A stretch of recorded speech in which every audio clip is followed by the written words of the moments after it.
Hello and welcome to CTV News Across Canada for Tuesday, March 4th. We've got the top local stories from coast to coast. Stories that affect you and the country. Thanks for joining us. On the eve of U.S. tariffs hitting Ontario, the newly re-elected premier has a warning for Donald Trump. I'm a different type of cat. I'll fight tooth and nail. I'm not going to roll over and get annihilated. I'll fight right to the death. Not that there's going to be any deaths. Speaking at a mining conference, Doug Ford repeating a determination to retaliate. Including cut off their energy, with a smile on my face.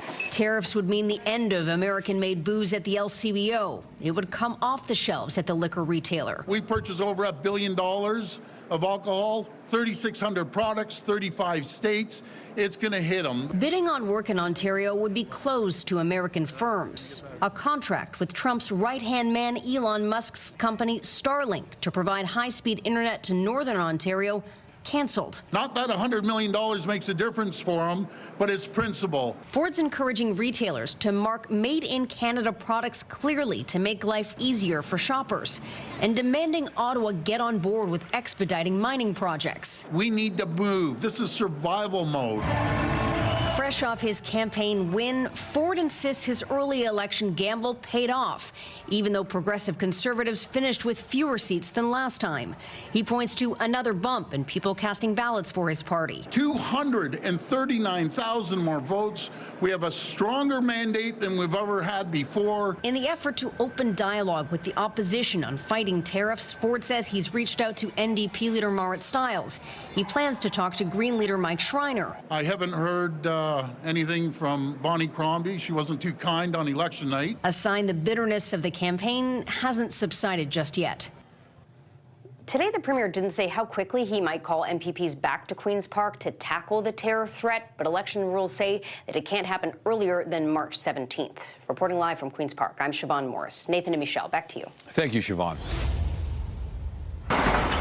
It's been a slower than usual couple of months at Ideal Roofing in Ottawa. Sales are down with the ongoing threat of Trump tariffs. The unknown really is what's stressing us out. So it's a stressful moment. Ideal Roofing is an Ottawa family-owned business. 15 to 20% of the steel it manufactures is exported to the U.S. We have local competitors out there that are made in the U.S. That we fight with daily. It's going to definitely be a challenge. 25% is one thing, but another 25% the week after on steel and aluminum, that's definitely worrisome. Back in 2017, President Trump imposed a 15% tariff on flat sheets and coils of steel. While it was only a small percentage of their sales, ownership say they don't know how they'll manage this time around. I think seriously we could lose that 20% of our sales that are in the U.S. presently and lose the relationship that we've managed to nurture for those 50 last years. LaPlante says he's counting on the federal government to help the steel sector. He hopes the Buy Canadian push applies to all products. We got to really look at what's going on our own buildings in Canada. Whatever's government taxpayer should be Canadian products. This is where the stamp of made in Canada, Canadian products should be really pushed. I think that's where you'll probably see the biggest benefit on that side is when you have like a government infrastructure project that is now dedicated to buying Canadian on that side. I think that's really positive. LaPlante says they've been taking it day by day at Ideal Roofing, but adds he's optimistic that business will stay steady with more Canadian clientele. It's going to be a big impact on not just the steel roofing and siding, but on everything, on cost of groceries, cost of everything, and we can't.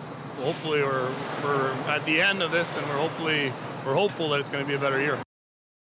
As mentioned, last month Trump signed a pair of presidential proclamations imposing 25% tariffs on foreign steel and aluminum starting March 12th, meaning, as we said before, manufacturers like Ideal Roofing would have their steel tariffed 50%, which ownership say would make sales extremely difficult. Patricia. Potentially devastating. All right, CTV's Josh Moreno live for us tonight. Thank you very much.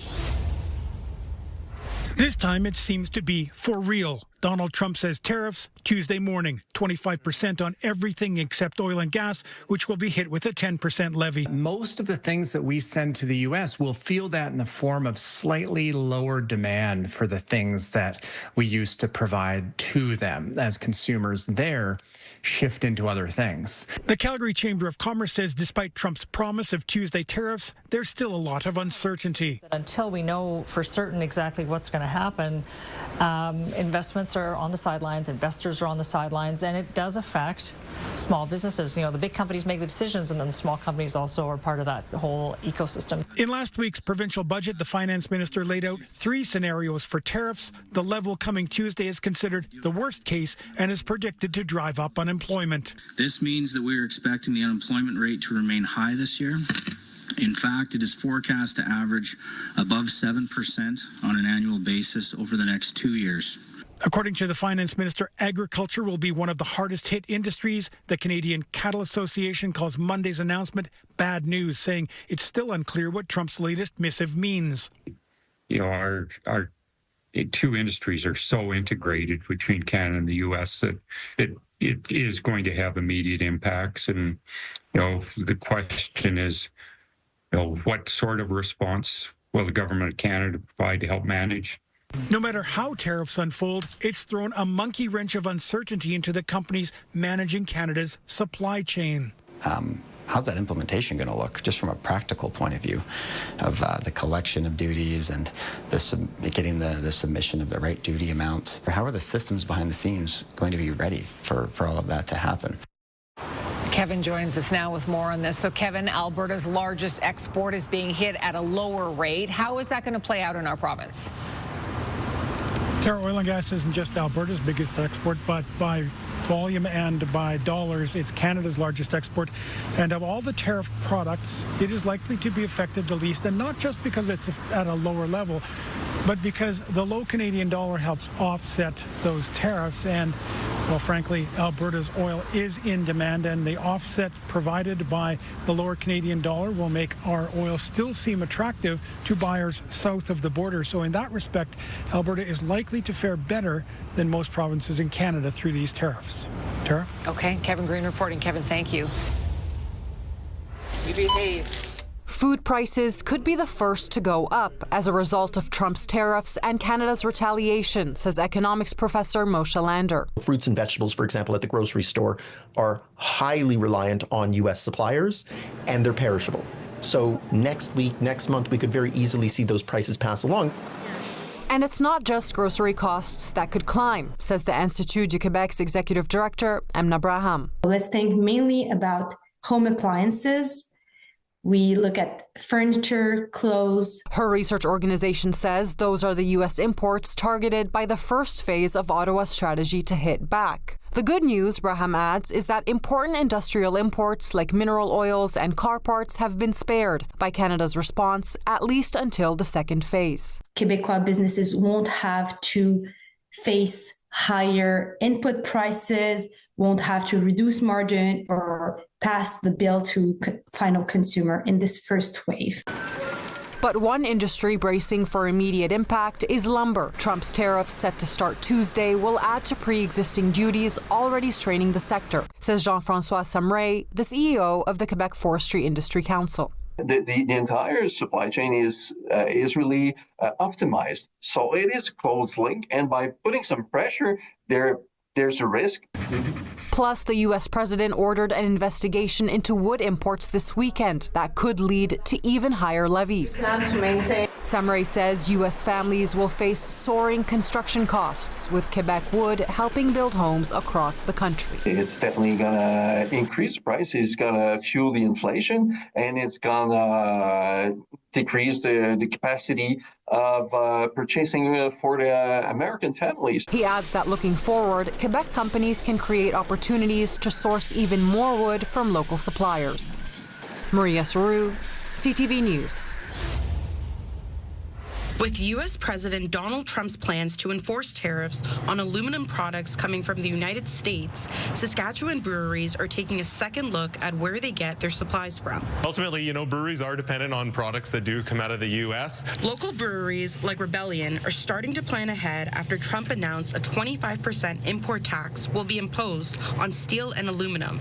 Heisey says his small business imports hops, aluminum cans, and cardboard packaging from the States. With the proposed tariffs set to take effect on March 12th, he says the situation his business faces is a familiar one. All of those are somewhat concerning.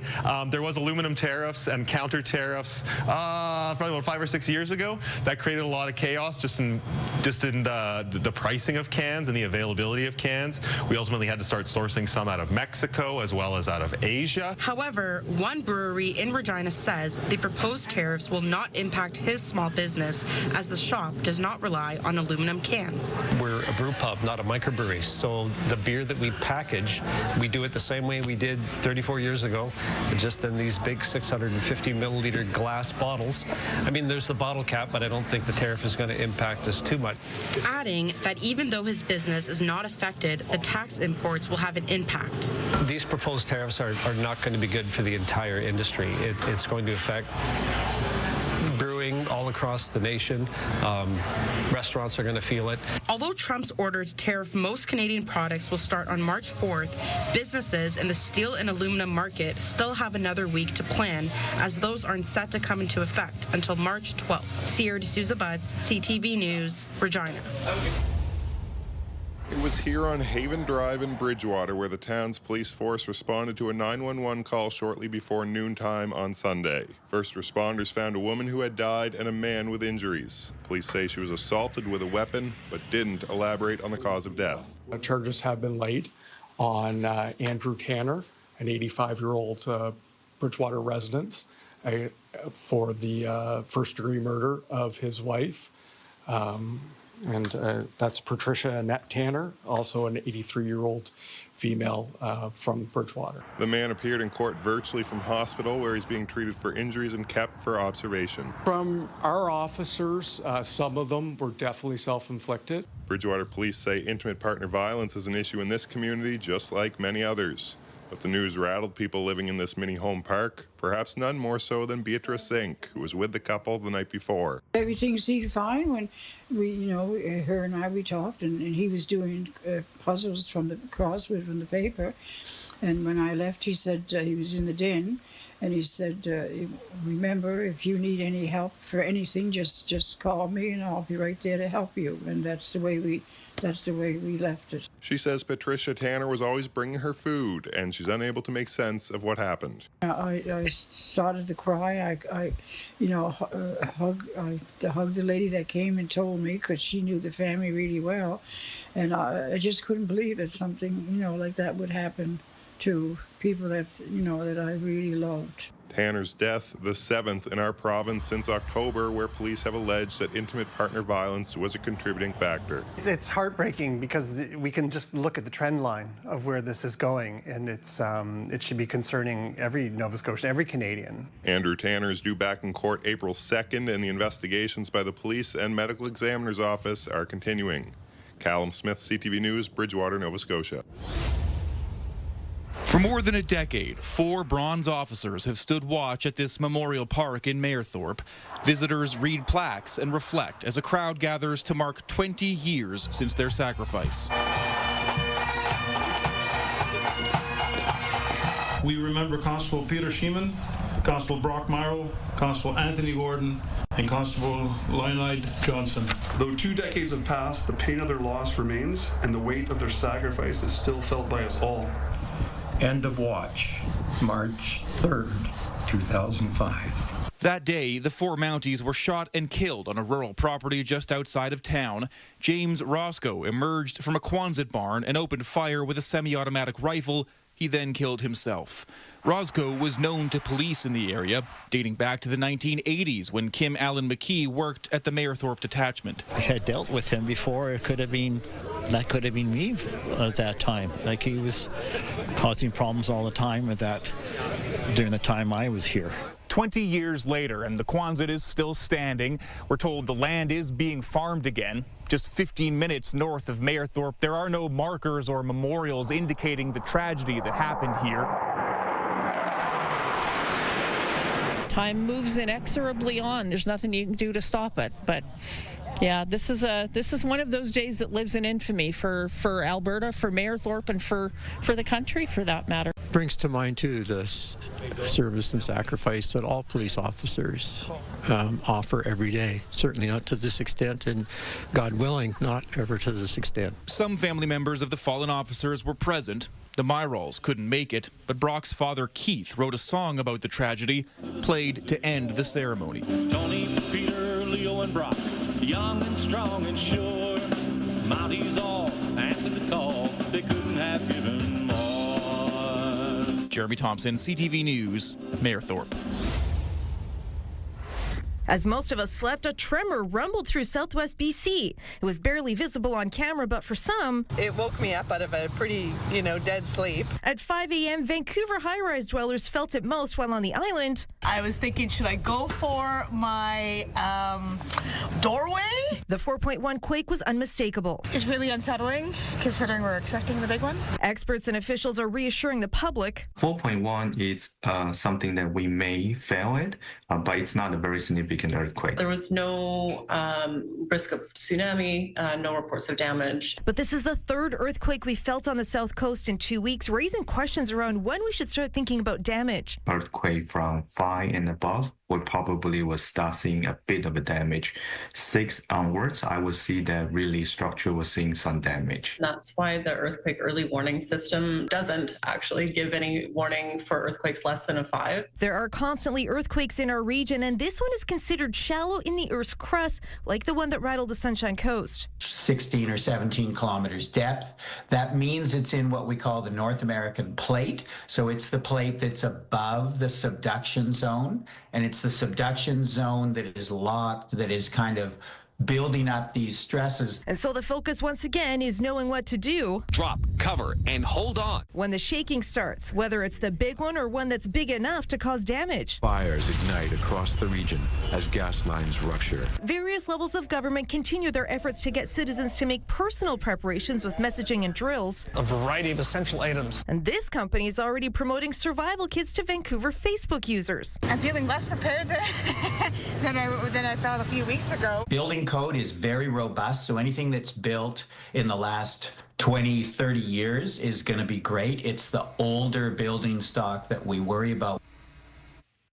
And Penny joins us now. Penny, so was this the kind of smaller quake that can relieve pressure and perhaps delay the big one? Experts are really divided on that, so it's something that we shouldn't be counting on. And considering how many of us felt this trio of quakes in the last couple of weeks, it really brings home the idea that you may want to think about where to shelter in your home or whether anything could fall on you as you're sleeping. Of course, that's on top of supplies and family plans, Mijang. Yeah, a lot of people still don't have their earthquake kits, I'm sure. Okay, thanks, Penny. You bet. Stop the routine. Requesting immediate stop the routine. For the thousands of athletes and parents taking part in this international cheerleading competition, being told Saturday that there was an active shooter at the event sent people pouring out of the downtown convention center in Dallas to the street. It was discovered quickly that the evacuation was caused by unruly parents fighting and knocking over some poles in the venue, which sounded like gunfire. Teams from Saskatoon and Warman were at the event, which is the largest one in the world, but were not in the venue when this happened. The Regina Rebels were in the venue at the time, but got out safely. The Warman team was practicing at another location. It was pretty scary, but before we found out, I could tell something was wrong. I just didn't know what, and I was not expecting that. Yeah, it was just really shocking. The owner of Warman Ultimate Cheerleading says their protocols were quickly put into place, safety and communication being key. They're always to be wearing WC clothing, right? So we know that what they're wearing, right, at all times, whether we're in a mall. So we travel in groups. They've attended this event in the past, but admit this was concerning. In Canada, that doesn't happen as much, and it's just shocking to be around that.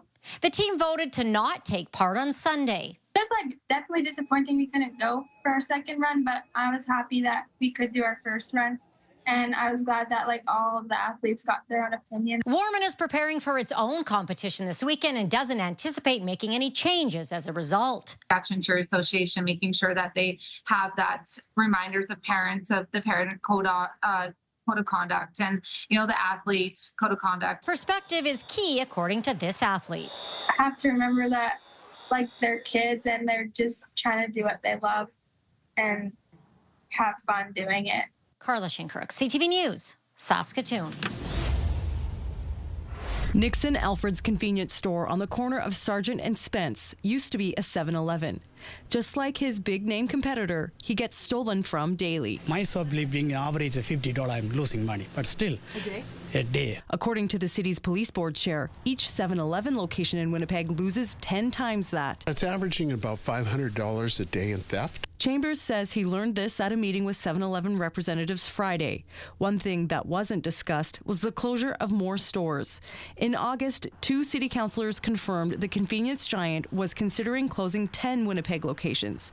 Since then, at least 6 have shut down, including this one at Salter and Flora. But what is recognized is that losing that amount of money on a daily basis is not sustainable. Chambers says the Retail Theft Initiative extension over the holiday season helped. In the interim chief's report to the police board, from November 1st to December 28th of last year, officers engaged with 187 retailers, arrested 200 individuals, and recovered more than $56,000 in stolen property. The challenge now, says Chambers, is to collaborate with businesses and normalize the Retail Theft Initiative. And set that message that, you know, we're not going to tolerate people ripping off stores and, you know, communities are not safe because of all of this activity. At Alfred's store, if someone's working alone, they lock the doors at night.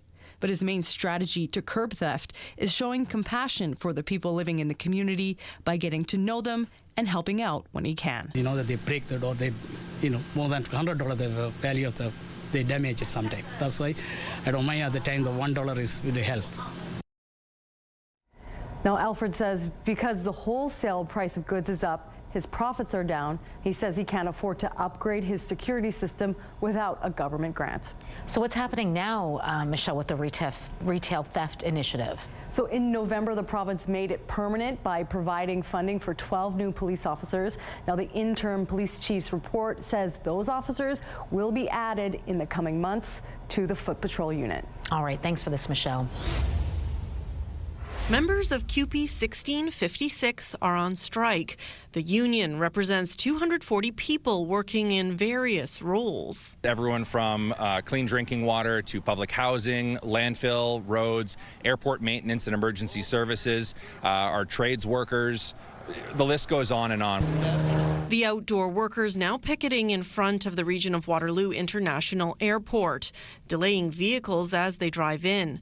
About 20 union members work at the airport. They do everything from snow removal on the runways in the wintertime, grass cutting, animal control. They do the emergency response through our aircraft rescue firefighting program, as well as medical response for any injuries and or health concerns that are at the airport. Smaller pickets were also held outside the Regional Operations Centre in Cambridge and at the Waste Management Centre in Waterloo, another place where many union members work. Mostly under the heavy equipment operators. They're the ones who, when the garbage trucks come in or the public come in to drop off their waste, they're moving those bins to the hill. The union says wages are the major sticking point. We're asking for a little bump to get us closer to our competitors in the market.